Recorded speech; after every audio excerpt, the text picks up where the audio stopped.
So here we will talk about graphs of multivariable functions.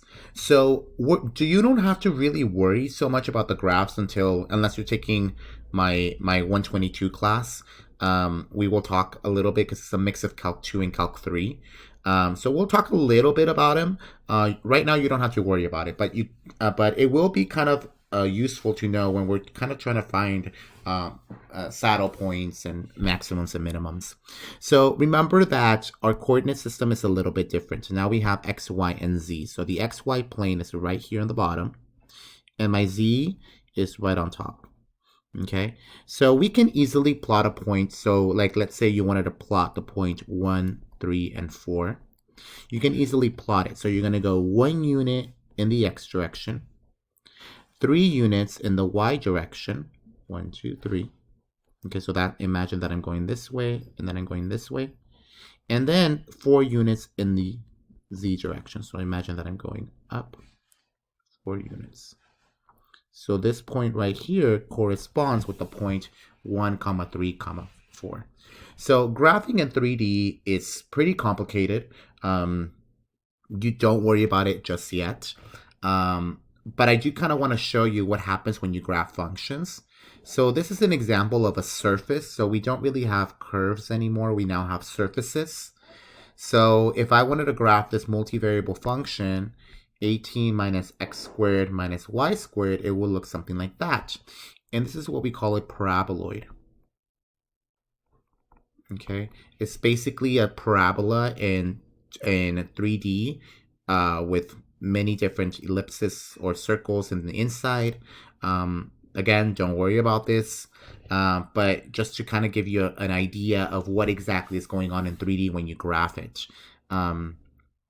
But one of the things that we really want to know about these functions, even if we don't know how to graph them, we want to make sure that we know the extrema. And if you remember from previous chapters, extrema were our minimums and our maximum points. And when we talked about extrema, you have a function that has maybe a maximum up here. This is a max. And this one will be a min. And this was really helpful when we were trying to minimize and maximize our profit functions. So here, imagine if you have a whole bunch of different variables, you would want to maximize your profit function as well. So it's necessary for me to find all these minimums and maximums and try to see how we can do that. So first, just to give you guys a little bit of an overview, maximum points occur. Notice that if you have the very, very top point of this paraboloid, you can have a maximum point. So here's just kind of like a formal definition of what a maximum is. We all know what a maximum is. And then you can also have a minimum. Okay, so if this is a paraboloid but it's not pointing up like a cup, then your lowest point will be your minimum. Okay, so you have maximums and minimums. Again, here is the definition. And now here we're going to talk about saddle points. So saddle points, if you remember y equals x cubed, that guy was a saddle point, because you can see that at this point, if you look at the concavity of it, you see that it's kind of concave down, and you see here that it's concave up. So this point here is what we call a saddle point, because a saddle point basically means it's not a minimum or a maximum. Saddle point, not min or max.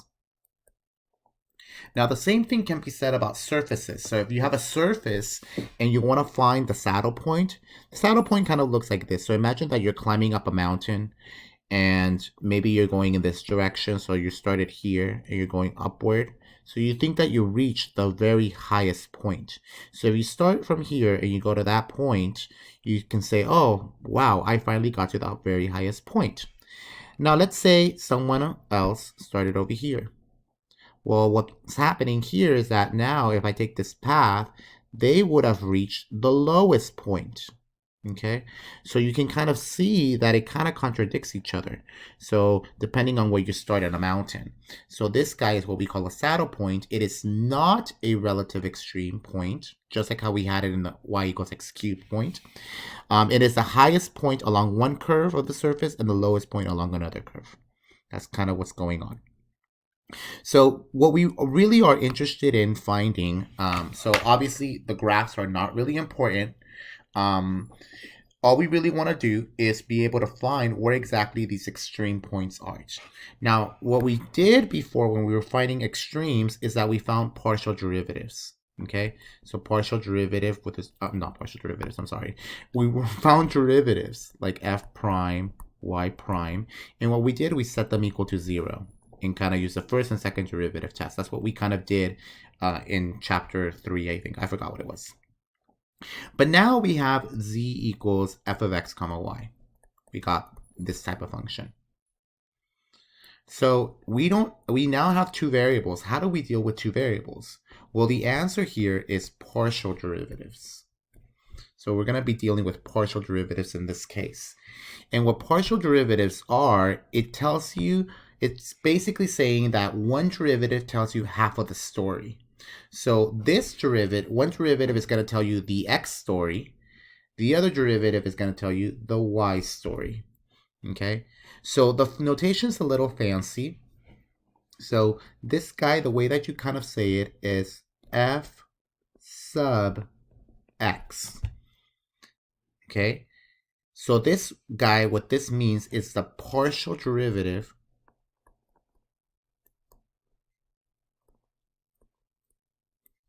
with respect to x. That's what that guy is. F sub x is just partial derivative with respect to x. And this bottom part, we call it f sub y. So this guy is the partial derivative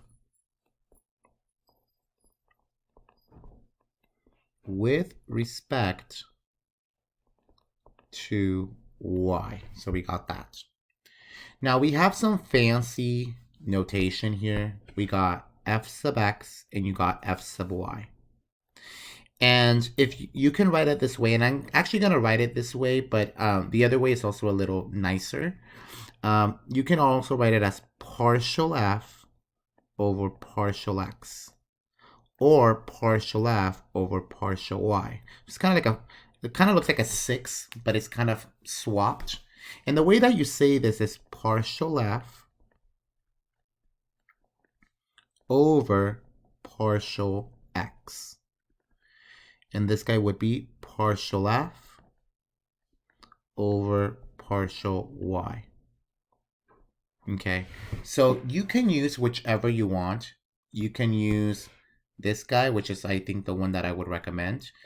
This one, I will use it kind of in the very beginning to kind of show you how partial derivatives kind of work.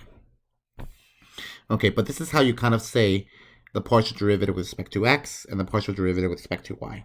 Okay, so let's do a couple of examples. Now, before we do the examples, I do want to tell you how we take these derivatives. So the way that we take the partial derivative, if you want to take it with respect to x, what you're going to do is you're going to pretend that the y is constant. So you're going to pretend y, nothing's happening with y. Y is just like a number, like 3. So y is going to stay constant.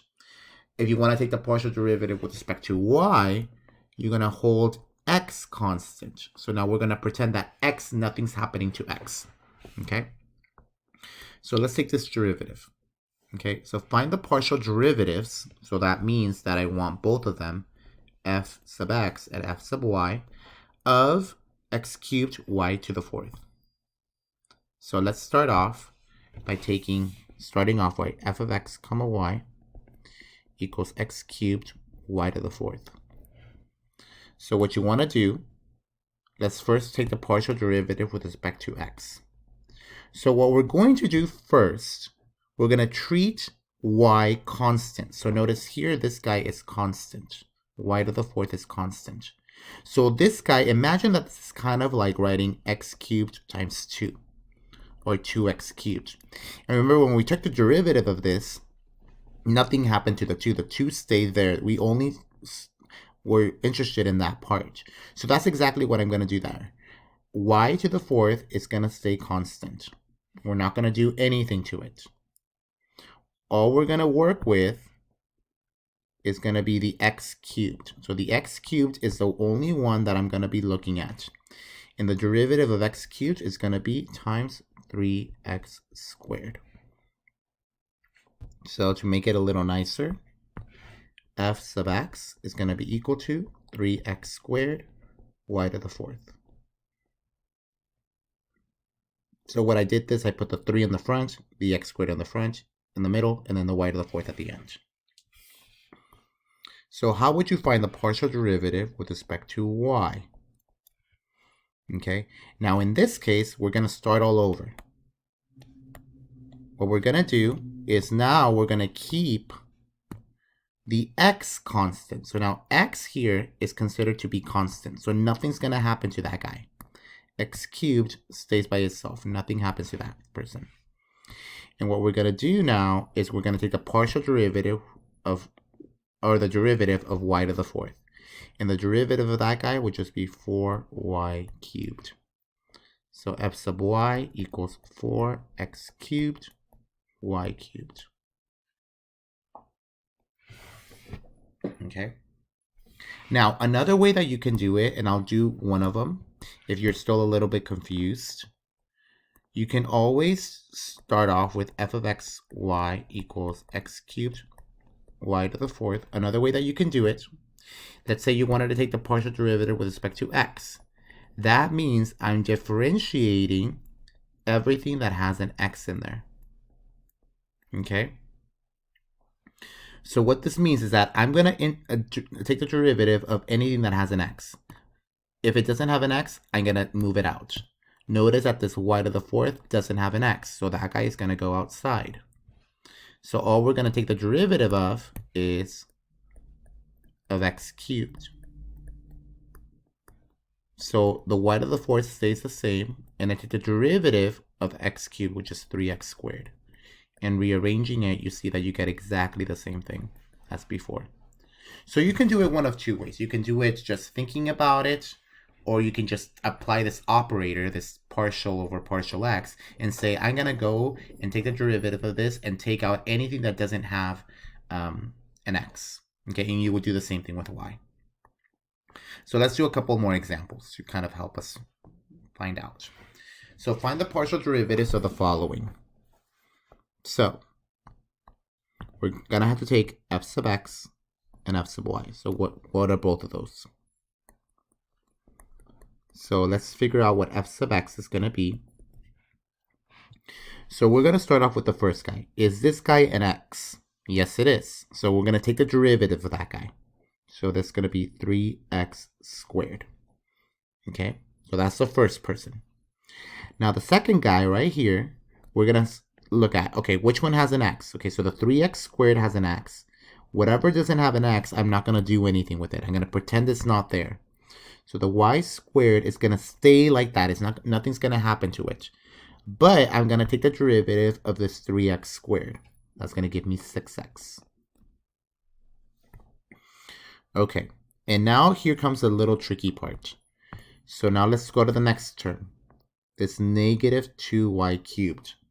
Notice there's no x in here. This guy is just a number, a constant. Remember, we're treating y's as constants. And if you remember from derivatives, what is the derivative of a constant? Well, the derivative of any constant, any number, is just going to be equal to 0. So what do you think this is going to be? It's just going to be 0. Okay. All right, now let's look at this next one, negative x. What's the derivative of negative x? That's just going to be negative 1. And now we're going to look at another y. Oh, this guy is another constant. There's no x next to it. We got no x. So that means this guy is also going to be 0. Another way you can think about it is imagine that you're doing this operator with y. Well, let me take out anything that doesn't have an x. In this case, the y doesn't have an x, so I'm going to take it out. And all that's left in there is just a 1. Well, what's the derivative of 1? That's just 0. So y times 0 gives me 0. If you want to think about it that way. So cleaning this guy up, you get 3x squared plus 6xy squared minus 1. That's going to be the partial derivative with respect to x. And now let's do the other one. We're going to do partial derivative with respect to y. So we're going to do this all over again. Let me erase this guy. So we're going to take x cubed. Oh, that guy's a constant. We're treating it as a constant, so this guy's just going to be 0 because there's no y in there. Okay, plus. Now, remember, we're only looking at the y's. Okay, so the y squared here, we are good. We're going to treat the 3x squared as a constant. So 3x squared stays there. And we're going to multiply it by the derivative of y squared, which in this case would be 2y. Minus, oh, this guy's a y. We can take the derivative of this guy. That's just 6y squared. The next one is negative x. That's just a constant. It's just a number. So this is just going to be a big fat 0. And then we're going to look at the y. Well, that's just 1. So f sub y is going to be equal to 6x squared y minus 6y squared plus 1. So that's that guy. Okay. So now let's do the other problems. So this guy, f sub x y, is all of that stuff. We're going to start off with f sub x. All right. So now the derivative of 2x to the fourth, we know that that's an x value. Okay, a function of x. So we can take the derivative of that, 8x cubed minus. Remember that we don't care about the y squared. The y squared is just a constant. Okay, well, this y squared is just a constant. So we're just going to take the derivative of 7x cubed. That's going to give me 21x squared. Now we look at the next term. We have a y. That y stays a constant. So the derivative of this x right there is just going to be 1. And then obviously 1 is a constant, so it goes to 0. So the answer would be 8x cubed minus 21x squared y squared minus y. So this would be the derivative with respect to x. And now let's do it with respect to y. So we're going to redo this again. We're going to take 2x to the fourth. Take the derivative of that guy. Well, remember, we're looking at y's. This is just a constant, so it just goes to 0.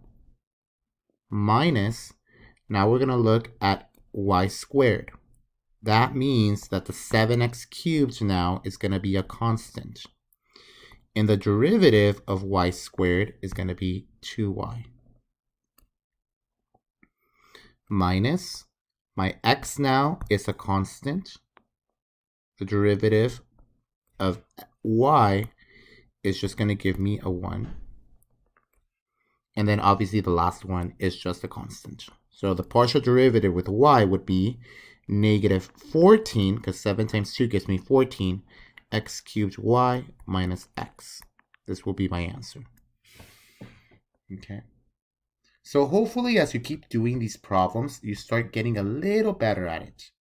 Okay, we're almost done. We got a couple more examples so that you can kind of help yourself out. So let's do this guy. So f sub x. This guy, remember y to the 1/3 is a constant. And we're just going to take the derivative of the other guy. So the derivative of 12x to the 1/2 is just going to give me 6x to the negative 1/2. Okay, you move it over, subtract by 1. And then obviously the 8 goes away, so that's just 0. So if you want to simplify this a little bit, you're going to get 6y to the 1/3 over x to the 1/2.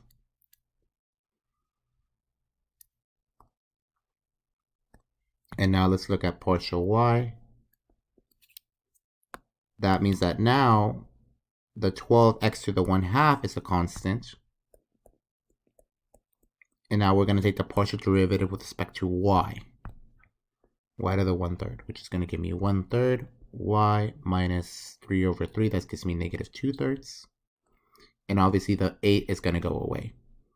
So what I'm going to get, 12 divided by 3 gives me a 4. Then you have this x to the 1/2 stays on the top, divided by, you got this y to the negative 2/3, bring it to the bottom, you get y to the 2/3. So this is going to be my partial derivative. Okay, now here's a little toughy one. The last two, I think, right? Last two. Yes, last two. So the first one's a little toughy because now I changed it up. I changed up the x and y's to u's and v's, but you can still do it. But now we also have a chain rule, okay? All right, so we got to take this one with really good care. So here, whenever instead of f sub x, we're now going to have f sub u, or you can write it as partial f over partial u.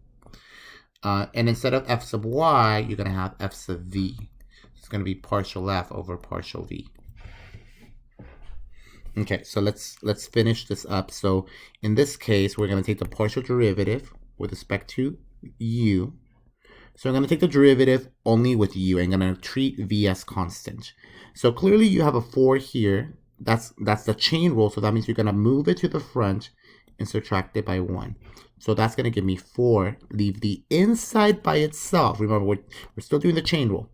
U squared plus v squared plus 1. Okay, and then it's going to be to the power of 3. And now I'm going to multiply this by the derivative of whatever's in the inside. So the derivative that's in the inside with respect to u, remember we're doing it with u. So u in this case, so let's look at the inside. This guy is clearly a u. We're going to take the derivative of that, 2u. This guy is not a u. That's going to go to 0. And the other one also is not a u. It's also going to go to 0. So my answer is going to be 4 times u squared plus v squared plus 1 to the power of 3 times 2u. Or you can simplify it to 8u, u squared plus v squared plus 1 to the power of 3. Okay. And then let's do the last one, f sub v. Okay. So we're going to do the same thing. Take the chain rule. Okay. So move the 4 over and subtract by 1. So you're going to get 4. Leave the inside by itself. And then you got the 3 out there. So everything is kind of the same. But now the only thing that's different is that now we're going to take it with respect to v. So that means that u that was in there is going to be gone. It's a 0. This v is going to be 2v. And then obviously the other one is also 0. So you got 4 u squared plus v squared plus 1 cubed times 2v. You can leave it like that, or you can further simplify it. That's going to be 8v u squared plus v squared plus 1 to the power of 3.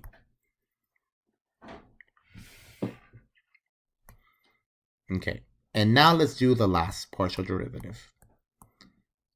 So now we have some natural logs in there and some e's. Okay, and then after that, we're going to evaluate it. All right, so let's first find the partial derivative with respect to x. So let's first take this guy into consideration. So you got natural log of something else. So the derivative of natural log is 1 over x, right? 1 over whatever's in the inside.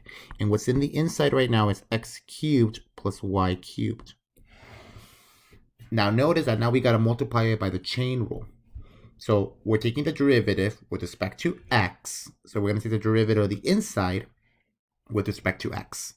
So x cubed, the derivative of that is 3x squared. And then y cubed, there's no x's there, so that's a constant, plus 0. Okay. And now we have this other part. So plus, we got this guy now. So now we're going to do it with respect to x. Okay, so we got to be very careful because see here that both of these guys have x's. So when they're both x's, isn't that just the product rule? We got to use the product rule here because both of them are functions of x. You got f and g. All right, so the derivative of the first is 2x. Leave the second one by itself, e to the xy. So this is kind of doing the f prime g. And then we got to do the g prime f. So now we got to take the derivative with respect to the second one. So the second guy is going to be e to the xy. So plus the derivative of e to the x is just e to the x, e to the inside part. And I'm going to multiply by the derivative of whatever's inside, but with respect to x. X here, y, notice that it's a constant, so the y stays there. And the derivative of x, in this case, is just going to be 1. So we're taking the derivative of this inside function. Okay, so, and then after that, so that's the g prime. Now we got to write multiply by an f. And f in this case was x squared. And now let's simplify it. You get 3x squared over x cubed plus y cubed plus 2x e to the xy plus x squared. I'm going to put that first, then the y, and then the e to the xy. Okay. And now let's finally find f sub y. All right, so we're going to do this again.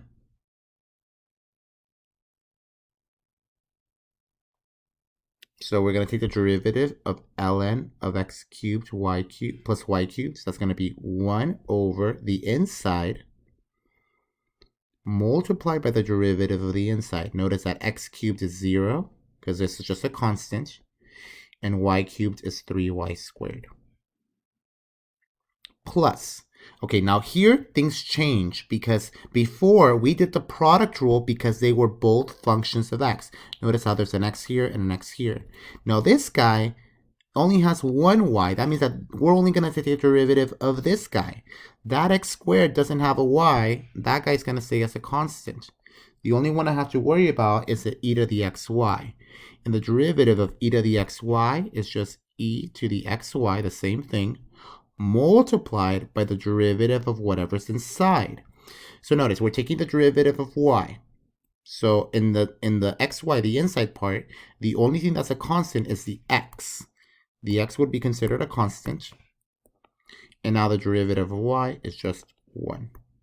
So what I'm going to get is 3y squared over x cubed plus y cubed plus x squared times x is going to give me an x cubed e to the xy. And that would be my final answer. Now, the last thing to do is to take the derivative of this, oh, not to take the derivative, to plug in 1, 0 into f sub x. So we know that f sub x is 3x squared over x cubed plus y cubed plus 2x e to the xy plus x squared y e to the xy. That's what we got. And what we're going to plug in, we're going to plug in 1, 0. Plug in 1, 0 in there. Remember that 1 is x and y is 0. So we're going to plug all of that in there. So we're going to have 3 times 1 squared over 1 cubed plus 0 cubed plus 2 times 1 e to the 1 times 0 plus 1 squared times 0 e to the 1 times 0. So quickly, you can see that this guy's just going to go to 0 because anything times 0 is 0. Here you're going to get a 3 on top, a 1 on the bottom, so you get a 3 for the first one. And then this guy you're going to get 2 times 1 is 2, e to the 0 is 1, so you're going to get a 2, so the answer is 5. Now you might be wondering, what exactly does this 5 mean? This 5 is the slope, the instantaneous rate of change of x when y is constant.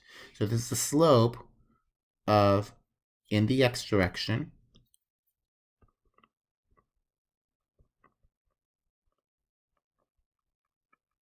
when y is constant. So you can think about, if this was like a cost function, you can probably think about the marginal cost. So the marginal cost is 5. So keeping y constant, x is if I increase my x by 1, my cost is going to increase by 5. Okay? All right. So that's how you do partial derivatives. In the next video, we're going to do multiple partial derivatives.